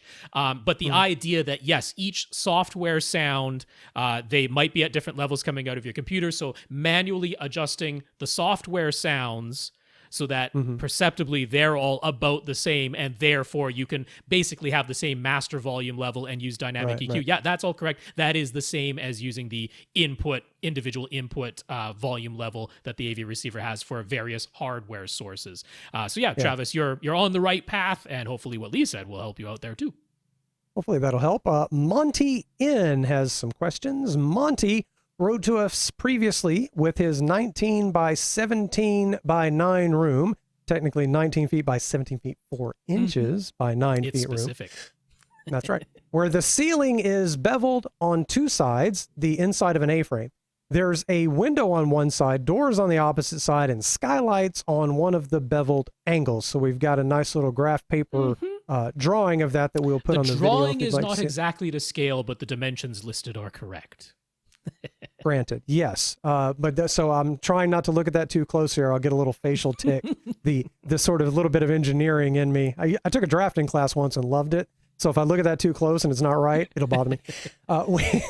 We suggested putting the window on his left, the doors on his right, and the skylights behind him so that his screen could go on the one flat open wall in this room. So he grabbed a projector from work and taped off a 120-inch screen area. Good idea. He just arbitrarily chose that screen size. He didn't work out viewing angles or anything. All right, cool. Since the screen is going on one of the walls with the angled part of the ceiling, so it's going to be angled up above the screen, leaning back towards you. If he mounts the screen directly to that flat wall, the top has to be 2 feet below the ceiling. Okay. With the 120-inch screen size, this puts the bottom of the screen only 20 inches off the floor. And eyeballing where he'd like his seats, he ended up with his front row 9.5 feet from the screen and his second row almost right against the back wall. All right, so maybe that's too big a screen. Is only 20 inches off the floor too low for the screen? It's also overlapping a small section of his air return vent. Would that be a big problem? What should he do? Should he move the screen forward and hang it from the ceiling so that it can be higher? I immediately start to think that that's just a little too big of a screen. It is. For the situation, not it's only too that, big. even if you kept the seats exactly where they were. Now, I have no problem with someone who says, I like to sit X number of feet away. I like this screen size. That's what I prefer. And yeah, Right. but okay.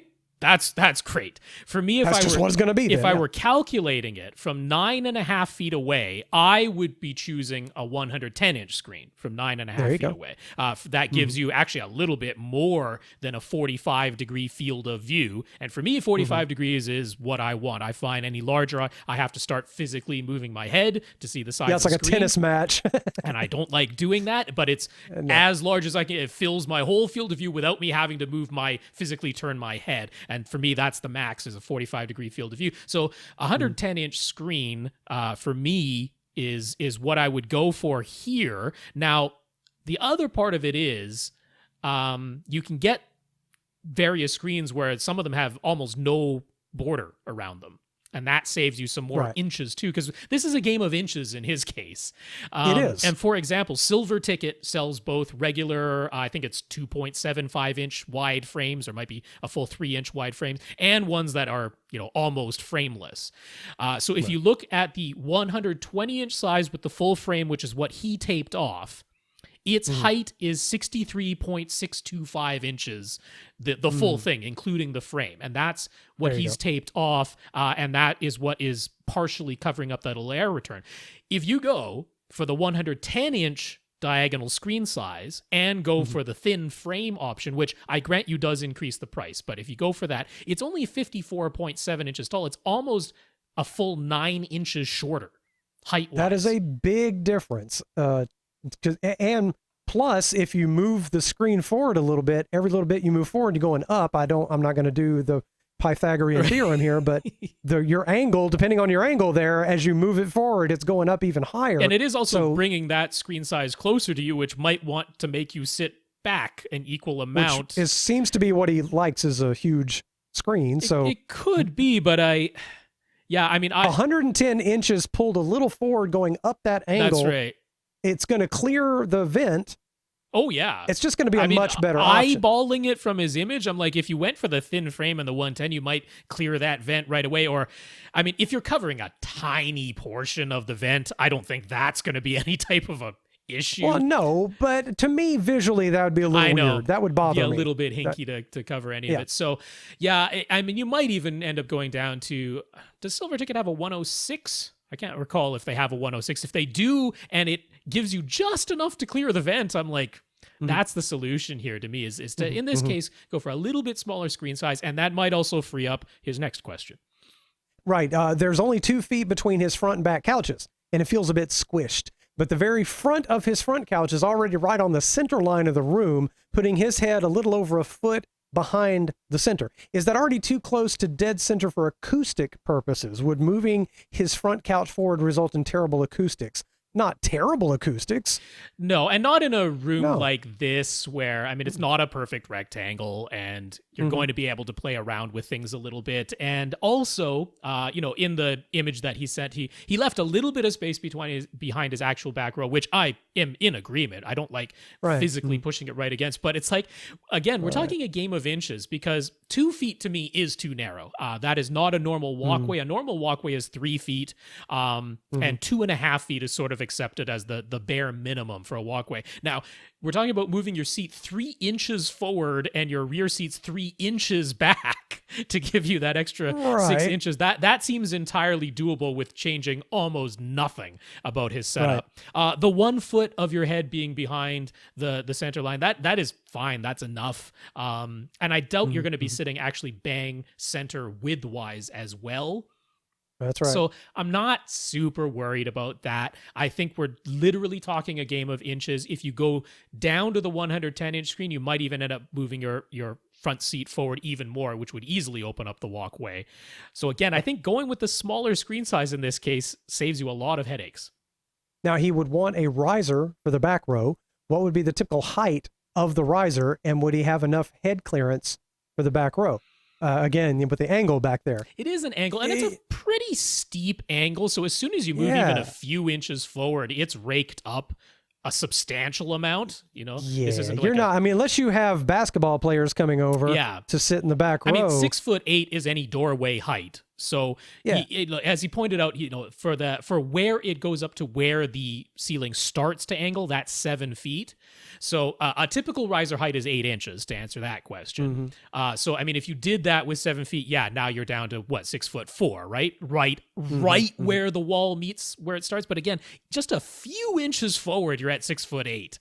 So I think you're fine. I do too. To me, I would not mind in this sort of situation to be doing a slight side shimmy to get into my seat in the back row. That doesn't bother me. And I wouldn't even mind if I had to kind of go, I should watch my head for a brief moment. Your head. And none of that is that problematic. Who hasn't ducked their head down a little getting into a car? We can all do it. So it's not. I think you have a really nice situation. I think as soon as he backs down that screen size to 110, it all just falls into place. I really think that is that's a pretty pretty easy solution for once. The only other thing I wanted to mention is he does have this fan up there. At the moment he just put this projector that he borrowed from work on a step ladder, so it's at eye height. So that isn't where your projector is going to live. Clearly, I'm assuming he might have been thinking about a rear wall mount. We might have even suggested a rear wall mount since we so often do.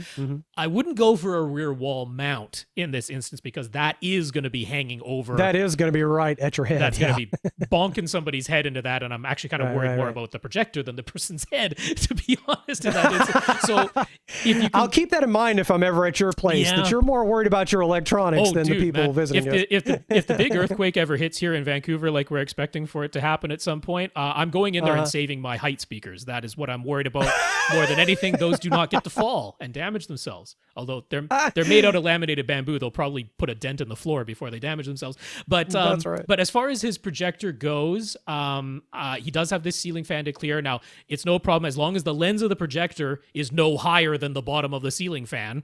That's fine. That's all you need. But you probably are going to need to have a somewhat of an extension. It looks like the ceiling fan he's listed here is 19 inches. You're probably going to need about a 17-inch extension on your projector to mount it to the ceiling. And I would probably aim for having it just ever so slightly behind the first row. That's probably where I'd have it hanging down so that the people getting into the second row aren't going to bump their head on the projector. That's right. And good lens shift. Yeah. Moving on now to Ian E. So Ian's question, when there's a movie such as 1917 that's playing right now that has an IMAX version and a Dolby Cinema version, which do we think is the best version to go to? To me, what was it filmed in? That's my question. That was always my question with 3D movies. Was it created artificially, or was it shot in 3D with two cameras on two bits of film or two digital sensors? That's the question to answer. I can't remember what website it was I used to use for that when 3D was exciting a few years back. But surely you can look up and find out whether it was shot in IMAX. In the case of 1917, the IMAX version is presented in a taller aspect ratio, but of course the Dolby Cinema version has HDR and Atmos. So what are our thoughts? I guess I've already jumped into some of my thoughts. Yeah. I want to know, what did the director intend and what did the director of photography use? Yeah, well, I mean, That's something what I want to see something like Dunkirk, I definitely wanted to see IMAX because he filmed over 70% of that movie with actual IMAX cameras. So that one for me, easy decision. If you know, I mean, for me, even if portions were filmed with actual IMAX cameras, I want to see it in IMAX. I'm with you there. IMAX is something special. It is. I agree. The sound I'm not worried about because IMAX, it's not Atmos, it's not that brand, but they still have immersive audio now. They have their it's actually channel based, and I think it's 12 channel based, but IMAX has that now. So I mean, in the case of Dunkirk with Christopher Nolan, he only ever mixes things in 5.1. He doesn't even do 7.1. He doesn't do immersive audio. That's what it was. I'm not sure what 1970 was. I've heard some people talking about Atmos, and the Dolby Cinema version is Atmos, so I'm sure it was. But if that's the case, they probably made the IMAX enhanced or IMAX immersive audio format as well for the IMAX release. So I'm not worried about the audio side of things. And yeah, if even a portion of it was actually filmed in IMAX, I want to see it in IMAX. To me, I want the most different experience versus what I'm going to get at home. At home, I'm going to get HDR and Atmos. So I'm not super worried about seeing the Dolby Cinema version of it if there are actual IMAX portions, because at home, the best you get is it fills the full 16:9, and IMAX is taller than that, and you're only going to see that in the IMAX theater. That's right. I'm always trying to figure out, what did the director really wish everyone could see? Yep. And that's what I want to go see. And then, of course, I'm limited because I live in a little podunk town in the western end of Alabama, and I've got what I've got in town. And so, we have a, quote, IMAX screen, but it's sort of the bare definition of IMAX. Yeah. It's not a great IMAX. On the flip side of this, Ian, for the movies where all they did was take the normal print and just show it in an IMAX theater, because they do that all the time.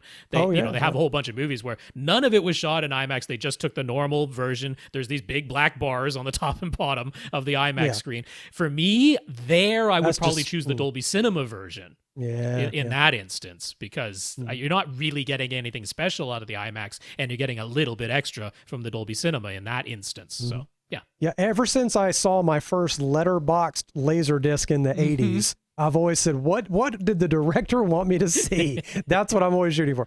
Okay, moving on to Tom D. Tom is setting up a small secondary surround sound system. He'll be using a pair of Boston Acoustic VR40 tower speakers up front. He doesn't have anywhere to put side or rear speakers on walls or stands, so he would like to add a pair of in-ceiling speakers for surround duty. He checked out accessories for less since they sell Boston Acoustics, but they only have one 5.25-inch in-ceiling model and literally only one left to sell. I'm sure they'll get more, but that was the case. Yep. So is it vital to stick with the same Boston Acoustics brand, or should he actually go with something bigger and better? He could spend as much as $250 for the pair, although less would be better. You do not have to buy Boston Acoustics to match Boston Acoustics. Definitely Timbre not. matching across the front is one thing, and that is recommended if you can do it. But the surround speakers, no. And in-ceiling surrounds, dude, it isn't going to matter at all. No. It's not going to matter at all. I would point you in this case because Boston Acoustics is very even-keeled sound. There's nothing that particularly stands out. They don't go for a characteristic Boston sound. Right. There's it's very even-keeled, neutral sound that they're going for. So just about any even-keeled, neutral in-ceiling speaker is going to be absolutely fine for surround duty here. I'd point you to Monoprice's Sycamore. They're $80 a pair. There you go. Which is actually a little bit more than what that 5.25-inch Boston Acoustics One at Accessories for Less in-ceiling was. $5 more each. So $80 for the pair I don't think is going to break his budget when he could spend up to $250. If you are just like, I don't want something that inexpensive, although he was already considering the Boston, the Hyperion ones are ones I always point to because they're super neutral and easy to match up with any other neutral speaker, although those are $150 each. So we've just busted your budget by getting two of them. So yeah, the Monoprice Sycamore is the one I would point at. In these situations, could one use car stereo speakers? Usually those are 4 ohms though, but otherwise couldn't. I'm just thinking about a 5.25-inch round. They don't typically come with the easy ceiling installation already built That's onto true. them. And given the price, the Monoprice sounds the perfect. Monoprice is very affordable, very neutral, middle of the road sound will totally get the job done. There you go. See, we recommend cheaper things when it's the right thing. That's right. Okay, Michael R. Michael got the newest Amazon Fire TV Cube over Christmas. Michael is visually impaired, and the hope was to be able to control his whole setup via voice commands, since the Fire TV Cube is essentially an Echo, a Fire TV, and an IR blaster all in one. He's got a 50-inch TCL 425, which is 4K and HDR10 compatible, and an Onkyo TX NR686 with a 5.1 speaker setup. He uses a home theater PC running Plex as well. He just wants everything to play in surround sound, but he's been having issues. The Fire TV Cube is plugged into his Onkyo, and he's gone down a rabbit hole of trying to figure out HDMI audio pass-through, sending audio wirelessly to his Onkyo, and trying to use the 3 listening mode selection buttons on his Onkyo remote as direct commands for stereo, surround, and direct listening modes. He just wants whatever he is watching to make use of all 5.1 speakers regardless, except for 2-channel music, which he wants to just play back in stereo. Can we help him out? I feel the same way about I always want surround sound if I can get it. So anything that's a stereo source, my amplifier does some, magic and turns it into surround sound. And if it's not meant for surround sound, you still get a little something out of it. I tend to not. I don't usually want. I think there's been occasions where I was watching some old something that was either mono or only like a camcorder video from the 90s that has a little bit of stereo effect to it. That does get weird if it'll be all in the center if you try to convert it to 5.1, and then there'll just be little bits of sound here and there that's kind of distracting. So I can see occasionally I might want to turn that off, but I generally just do that with my amplifier, just have everything convert to Dolby Pro Logic. Yeah. So the emails that Michael has sent, instead of addressing exactly what he sent, I'm like, I kind of want you to sort of back away and sort of start over, because he was adjusting things little by little, and like one change led to another type of scenario, and I'm like, you will go down a crazy rabbit hole like that. It all starts getting a little too complicated to try and adjust it that way. So Michael, what I'm going to try and suggest to you, first of all, because he was doing things like he had his home theater PC going before his had his Amazon Fire TV Cube, and he was talking about sending stuff over the network from one device to another and DLNA, and I'm like, oh my god! So now you have this Amazon Fire TV Cube, and other than your cable service or satellite TV service, this is going to be your playback device now. This is going to be the thing that streams all of your streaming video sources and acts as your Plex player. If we do that, it greatly simplifies things. He hasn't been having problems with his cable box, so good. That's fine. Okay. That one's already settled. Now, he mentioned how he was going to various streaming sources and it wasn't always playing in surround sound.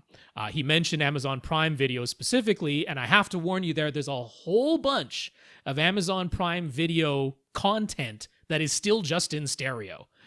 Stuff you wouldn't necessarily imagine would be in stereo on Amazon Prime Video. That is frustrating, is still in stereo. And when you're visually impaired and not able to see the teeny tiny little logo on the screen that tells you that, you're just like, everything's going to be in Dolby Digital 5.1 at a minimum, right? I was like, no, that isn't the case. No. Not from Amazon Prime Video. On Netflix, there's very few things that aren't in surround sound unless it's like older TV shows that you would expect to just be in stereo. But Prime Video specifically, I can't tell you that some mistake was being made, because it is entirely possible that it really was just in stereo, the content itself. So that was one little thing he was worried about. But the Amazon Fire TV Cube itself, its audio settings are not super intuitive. You do have to go down to the settings and go to the, I think it's display and audio section, and go to the audio output in there.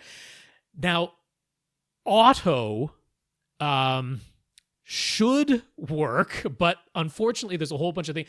The Amazon Fire TV Cube does the same thing that the Xbox One does, and what, say, the Apple TV when it first came out used to do, which is it decodes everything inside of itself, adds in its own little system sounds, and then outputs everything within one uniform container that you choose, right? So if you choose Atmos as like the Atmos via HDMI choice, which is one of the options, it will always say Atmos, no matter what, because it has just decoded everything inside itself, bundled it all back up into an Atmos container, and constantly spit it out that way, the way the Xbox One used to do.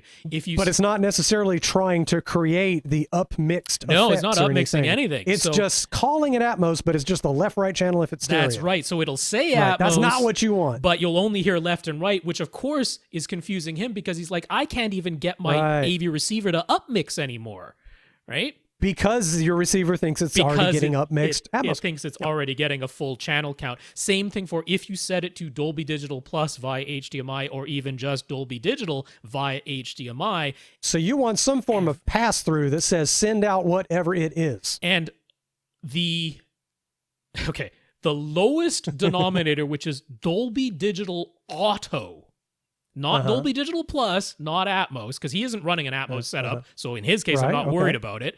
The Dolby Digital Auto setting is supposed to change between surround sound and stereo. Okay. So if it's stereo, it comes out as stereo, which he actually wants, because then his Onkyo can do its upmixing. Then it can do the upmixing, right? If That's what it's surround sound content, it'll come out as Dolby Digital 5.1, and his AV receiver will automatically do Dolby Digital 5.1. So nobody can be blamed on this. This is not intuitive at all. Why would you think that Dolby Digital Auto was the correct setting when Atmos is right there, or Dolby Digital Plus is right there? You would think I want the highest choice. Nope. Unfortunately, you want the lowest choice. But there's one other thing. If you turn off the system sounds, which is a checkmark box. You can turn off the Amazon Fire system sounds. That'll prevent it from trying to put a system sound into a Dolby Digital container nonsense stuff. So I highly recommend unchecking the system sounds. Well, I hate system sounds on everything anyway, so I recommend that anyway. Now, once you've done that, now you go ahead and use your Amazon Fire TV Cube as your Plex playback device. And he still has his Plex server on his home theater PC. You're no longer going to plug your home theater PC into your Onkyo, Michael. It's your home theater PC is just going to sit as a PC on your network. And you're going to, of course, attach your Amazon Fire TV Cube to that same network, either via Wi-Fi or with an Ethernet cable.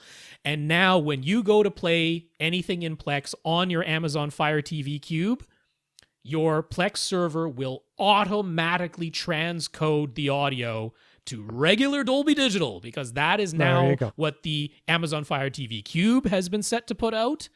And Plex does a wonderful job of transcoding to whatever the playback device is capable of doing. So he was saying he was having issues with Plex, not getting surround sound when he thought he should. And how does the transcoding work? I'm like, this actually kind of solves your issues as long as your Amazon Fire TV Cube is set up correctly. So Dolby Digital Auto. Getting 2-channel music to just only play back in 2-channel. Now there, I don't mind his design of, I've got my Onkyo remote. It has 3 listening mode buttons. It has movie/TV, it has music, and it has game. Now, if you set it up so that when you press the music button, the default is to just go to 2-channel stereo, I'm like, yeah, that makes sense. I'm good with that. And you press the movie TV button, and the default is to go, well, I mean, all it does is go back to the last listing mode, but you're always going to be using Dolby Surround for everything that came out of your Amazon Fire TV Cube as a stereo signal, because it should do that now when set to Dolby Digital Auto, and it should just go into Dolby Digital mode for everything else. So that should simplify things, Michael. I really hope it does, rather than trying to reverse engineer everything you did. I'm saying let's start from scratch and do things that way. And now you've got 2 sources in your whole setup, and that should work. That makes very good sense. He used to be able to easily send audio from his iPhone to his Onkyo via AirPlay, but his iOS devices aren't detecting his Onkyo anymore. Any ideas? I mean, at some point, your Onkyo must have got disconnected from your network, right? And yes, that has to be it. That's got to be it. I mean, I'm not... I don't know. I'm not there to see exactly what happened, but yeah, at some point your Onkyo must have been disconnected from your network. I don't know, maybe you changed an SSID or changed your network password or something. I'm not exactly sure, but I would bet your Onkyo is like no longer on your network. That's my first guess. That would be the Without issue. knowing much about Apple products, that's definitely my first guess. Well, yeah, I mean, so going to the AirPlay network settings. AirPlay is pretty bulletproof. As long as whatever you are, so as long as your phone is on your network, and or your iOS device, might be an iPad, right? As long as that is on your network, and whatever device you want it to play to is also on your network, like it should just show up in that AirPlay list. So the only thing I think is that your Onkyo got disconnected from. And now network. he's saying his iOS devices plural aren't detecting his Onkyo. So that surely that must be the Onkyo's fault. It's gotta be. Somehow it's not connected. It's gotta be. So you probably just have to run your network connection thing on the Onkyo again, and that should be all you need to do there. I think we'll stop there, Lee. That's fine for today. We have Tom K, and after all these pictures, Justin B, who is on our list. Oh, Jason P as well. There we go. Hey, so only leaving 3 questions after this whole situation isn't too bad, 3 right? podcasts in 2 days. We have 3 questions remaining, plus everything that came in since this Monday. But you know what? All right. That is very normal for a podcast next week on Tuesday with Tom. So I'm very okay with that. All right, great. Then we did good work today. Yup. Tom was like, "Oh, don't do that." I'm like, "Dude, we're gonna be so far behind if Lee and I don't record." So. Yeah, we need to do something. That's good, though. We got through a lot of questions, and those were some interesting ones. Yeah, it was a fun time. Lee, thank you for joining me today. It was wonderful to get this backlog. You know I love this every time. I've become an expert at what I call winging it. Yep. I get these warnings a day ahead of time. Whatever. I'm Captain Wing. We're very glad you're a very good sport about this, Lee. We'd be lost without you when we're in these moments of peril. Well, folks, this is AVRant. We answer your home theater and AV questions. If you want your question answered, please email it to us at question@avrant.com. And I'm actually going to say please email it to us. Gathering them up from all over the place. I do my best, but I'm sure I have missed things that are out there on other places. So email it to us. That is definitely the best way to do. question@avrant.com. Want to thank our listeners of the week. Again, I don't know if anybody has donated via PayPal, but if you come to avrant.com, our website, on the right-hand side, it says support AVRant, and that will take you to PayPal if you'd like to give a donation that way. And we want to thank our 102 Patreon subscribers, including 102. It's amazing. That's right. It's getting awesome. But let's not stop there. Let's aim higher. No. Let's continue. No, I just mean that's an amazing starting point. I can't wait to see that fourth digit come up. I think our issue is that we are too consistent because, okay, I very much like the guys over at AVXL, but they went on a long hiatus. They hadn't planned it. There were other things going on. Nobody blames them for that. But they retained like almost all of their, I think they're like 600 Patreon subscribers or something like that. Right. They didn't have like a new episode for like 4 months. I'm like, well, clearly that's what we need to do. Is take a 4-month break? No, I don't think so. Maybe we need less consistency, not here for 2 hours every week. Maybe that'll make our Patreon numbers go up. All the advice of how to grow a show says be consistent. And so, see, I'd like to think I'm the sort of backup consistency Absolutely you effect. So I keep us going. I'm like a spare tire. I can get you there. You don't want me there every trip, but I'll get you there, by golly. Just put a little air in me, I'm good. Well, after this marathon for me session of recording AVRant episodes, it's been fun. Happy New Year, everybody. We are back.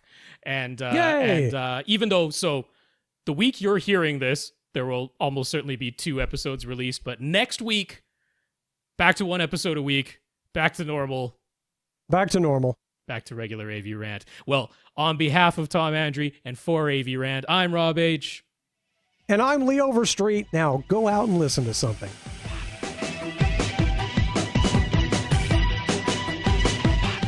Want your question answered? Send it to question@avrant.com.